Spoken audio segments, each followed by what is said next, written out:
आमची रडरड फक्त पिझ्झा खाण्यासाठी होती. तो लवकर झोपत नव्हता म्हणून त्याला सांगितलं, की उठल्याबरोबर तुला जो आहे ते पिझ्झा बनवून देईल. मला वाटलं नाही, की त्याच्या लक्षात राहील, पण उठल्याबरोबर जो आहे तो ते पिझ्झाची डिमांड करत होता. म्हटलं चला चपाती आहे, तर चपातीचा छान असा पिझ्झा बनवून घेऊयात.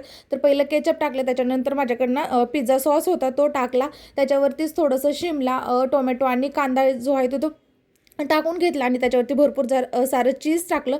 तव्यामध्ये थोडंसं बटर टाकलं आणि बटर थोडंसं गरम झाल्यानंतर त्याच्यावरती जे आहे ते चपाती ठेवली. तर छान असं पिझ्झा बनवून दिला आणि दुसऱ्या दिवशी सकाळी आम्ही जाणार होतो मूव्हीला. तर मूव्ही होती कार्टूनची. मला तर काही बघण्यात इंटरेस्ट नव्हता. म्हटलं चला आपण पॉपकॉर्न खाऊन जे आहे ते एन्जॉय करावं. त्याच्यानंतर जे आहे ते आम्हाला जायचं होतं पु. ल. देशपांडे उद्यान. मग प्रत्येक वेळेस जाते ते वेळेस असं व्हायचं, की आपण नेक्स्ट टाईम जाऊ, नेक्स्ट टाईम जाऊ. पण आज ठरवून जे आहे तो गेलोच होतो.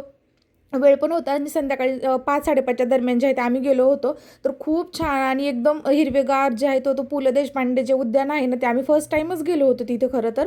आणि खूप छान म्हणजे मुलांसाठी फिरण्यासाठी भरपूर अशी जागा आहे.